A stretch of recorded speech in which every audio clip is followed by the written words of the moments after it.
Nintendo has always been seen as somewhat of a black sheep in the gaming industry, and this is despite the fact that if it weren't for Nintendo, video games might have never become what it is today. For what feels like the longest time, Nintendo has always been seen as the kids' console, or the company that always has a console that's the weakest compared to the others, as well as sometimes even leaning a bit too much into the gimmicks. And although in the past Nintendo has had historic victories, they also had their fair share of monumental failures.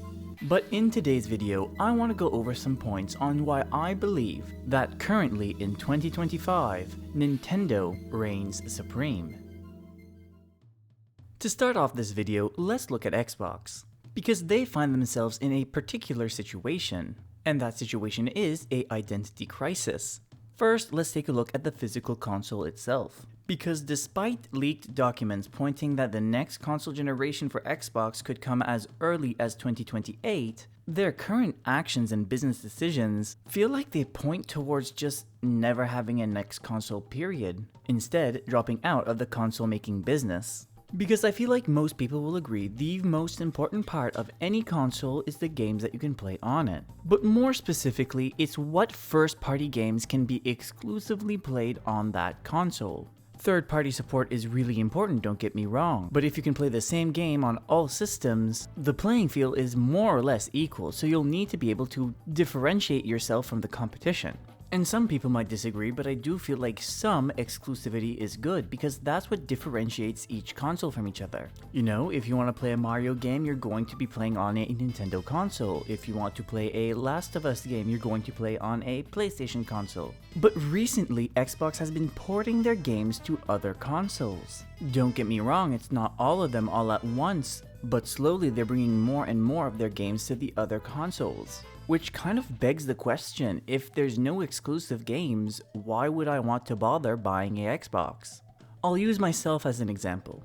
Like personally, I'm a huge collector of games. In my console collection, I have every single PlayStation out there, as well as every single Nintendo console, and I really do mean every console. But when it comes to Xbox, I also have all of them except one. The only Xbox generation I'm missing is the Xbox Series X. And believe me, I've been wanting the Xbox Series X since day one. I couldn't justify buying a PS5 and an Xbox Series X at the same time, but I told myself I'll buy the PS5 and then once enough first-party games would be released for the Xbox Series X, or at least enough games that interest me, then I'll take the plunge and buy the new console. And it's quite literally been years that I've been waiting, and I'm yet to feel the need to buy an Xbox. Sure, there's a couple of games out there that look neat that I am interested in, for instance like the new Forza, however, that's not quite a system seller for me.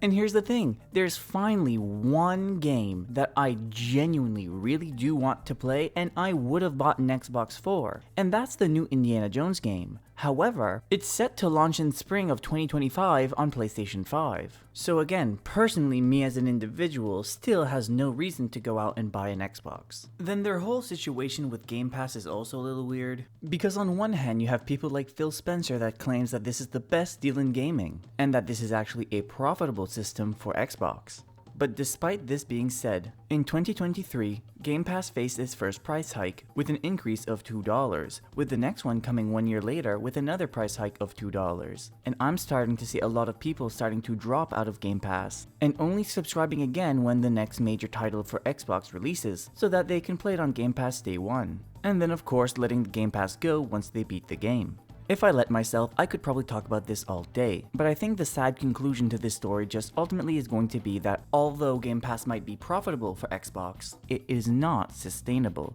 But yeah, although I do think Xbox has a lot of good things going for them, for whatever reason they just can't get their ducks in a row. So now it's time to shift gear and talk about PlayStation. And for me, this one stings a little bit more, because PlayStation has its own fair share of problems too. Now, this problem doesn't exclusively affect PlayStation, it touches almost every gaming company in the industry. However, I feel the consequences of this effect hits PlayStation especially hard. You see, the issue with these bloated development times is that it creates a dry spell of games for the console. For instance, let's look at 2024 on the PS5. For instance, one of the biggest games that released for the PS5 in 2024 was Final Fantasy VII Rebirth. Was that game exclusive to PlayStation? Yeah, absolutely. But was it first party? No. Then you can look at a game like Stellar Blade, which is in the same situation where it is in fact exclusive to PlayStation for now, but it's not first party. Now don't get me wrong, it's great that these third parties are here to help Sony bridge the gap between their games. Then all these timed exclusives does help it feel like the PlayStation has an identity of its own as well. But when the exclusivity runs out, it begs the same question: where is PlayStation for the PlayStation 5? Well, I have good news and bad news, because although PlayStation might be quiet, they're quiet for a good reason, because they're busy developing tons and tons of exclusive first-party games. Actually, it just so happens that they're working on 12 of these games simultaneously. Now that the good news is out of the way, I can now announce that there's actually 8 of them that's already been cancelled. Why? Well, it's because PlayStation has a live service problem. And I totally understand, right? A live service game has a lot more potential to bring in revenue for a company. Look at Fortnite. I'm sure every company is looking that direction and just drooling at the thought that they could have the next Fortnite on their side. But here's the thing, there's only so many live service games an individual can play at a certain time. So that being said, just because a company is releasing a new live service game, even if it is with an IP that is recognizable, it doesn't assure them that everybody will just hop in on the new trend. Not everyone can have the next Fortnite, and that's just the harsh reality of it. And that's the thing with tail projects. They don't even have to have all of these live service games work out. As long as one takes off, it will pay and recuperate all the costs of the other ones too.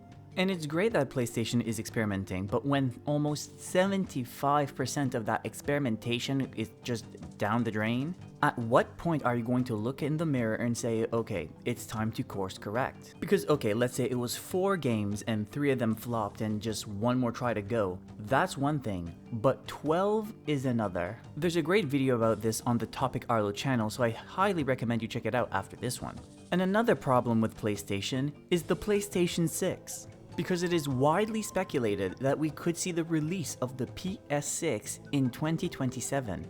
2027, that's in 2 years from now. So depending on when that system technically releases, if it does, of course, release in 2027, it's not confirmed yet, that means that there is a chance that we might see it for the first time next year. Which to me is just genuinely baffling, because I feel like this generation never got the tailwind it needed, and it's only now starting to pick up steam.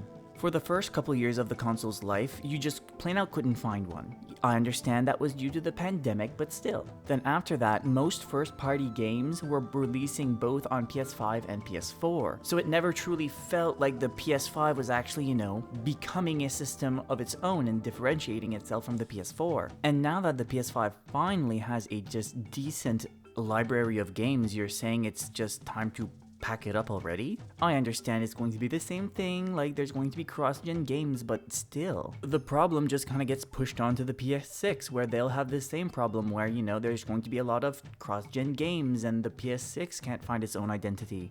And, I mean, you can't tell me you look at a PS5 game and say, oh yeah, that looks terrible, we need better graphics. So, what's going to be the trick with the PS6? Because I don't think the ultra hyper-realistic graphics are going to do it anymore. And it's once again a situation where I find myself thinking, you know what, PlayStation still does have a lot of good, valuable things that they can bring to the table, but they've just been stumbling as of late. Or at least that's just how I feel. Because I love my PlayStation 5, I play it pretty often, but I'd be lying to you if I said PlayStation 5 was the best generation of PlayStation so far, even if I said it was the second.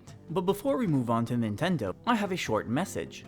If this is your first time here, hey, my name's Acadrien and I post weekly Nintendo videos just like this. So if that sounds like something you would enjoy, I would greatly appreciate it if you would simply consider to like and subscribe. And without further ado, let's go right back into the video. So, what's currently going on with Nintendo and why do I believe it's the best gaming company right now? Now, don't get me wrong, Nintendo isn't without its own faults. But even with that in mind, I firmly believe that it's never been a better time to be a Nintendo fan than right now. Obviously, like a lot of you probably already know, Nintendo is gearing up to release their next console. Now of course, that's already special within itself because it's not that often that we get to see a brand new console release, and the Switch 2 reveal trailer was definitely the biggest announcement of January. But it's not time for Switch 2, there's still Switch 1 right now that still needs games, and Nintendo still has games to release for it. It is widely speculated that there's going to be one more final Switch 1 focused Direct, and it's most likely going to be happening in February.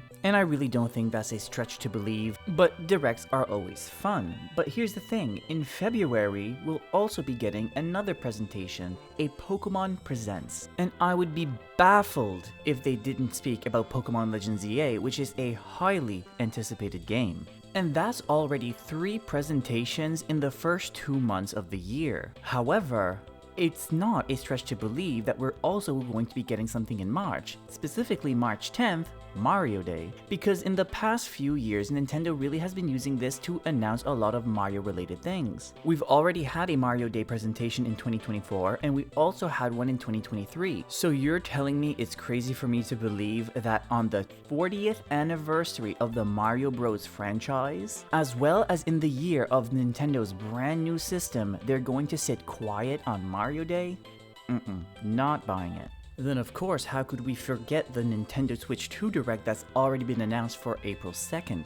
And I'll throw my prediction in right now, I think some people will walk away from this Direct with their heads low because I don't feel like there's going to be a whole ton of software shown here, because this whole Direct is to show off the Switch 2 itself. But still, that's 5 presentations from Nintendo in the first 4 months of the year. And on top of all of this great news, third-party developers and third-party companies have already said that they want to be all hands on deck present on the Switch 2 very early, so I don't think it's a stretch to believe that we're going to be returning to our regular Direct schedules, so that means another Direct in June and maybe even September too.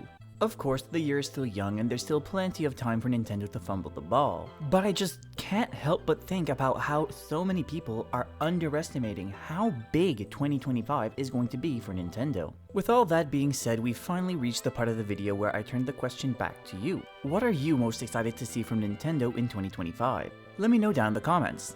I would once again like to thank you for watching the video all the way to the end, and if you did enjoy this video, why not check out another one? For whatever reason, YouTube thinks that you'll enjoy this one, so try checking out that one next. And until next time, Warao.